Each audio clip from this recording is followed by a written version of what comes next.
Hey guys, I wanted to show you in detail exactly what you need to have on the essay for Who Do You Blame for the Deaths of Romeo and Juliet. So the comma splices, this is basically the important part here is that you don't use any unnecessary commas. So if you're not sure, if you don't know the comma rule, then don't use the comma.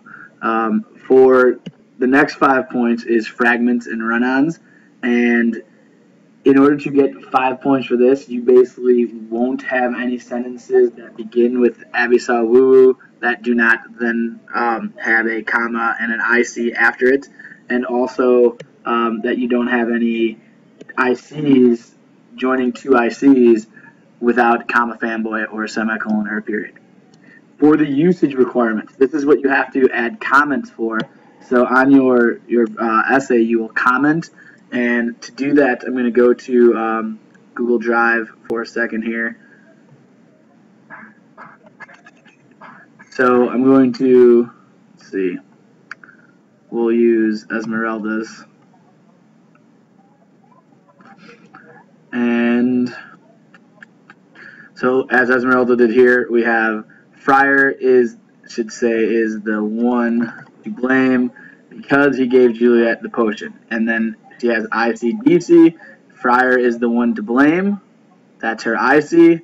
And then she has an Abby saw woo woo word because he gave Juliet the potion. That's her DC.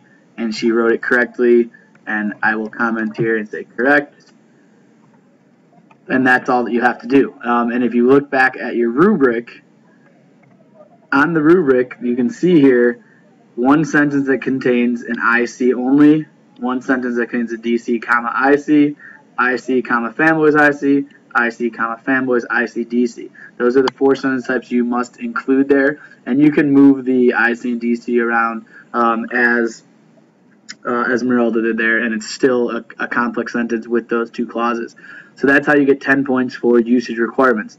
The rest of the essay, all that you're doing is making sure that you have transition words from each topic, and then you from each piece of evidence and link, and then also that you have a main idea sentence, that you have evidence, and then you have links. And for evidence, you're going to need 3 pieces of evidence, and this is where you have and then 3 links. And for your evidence, you must have your in-text citations for that.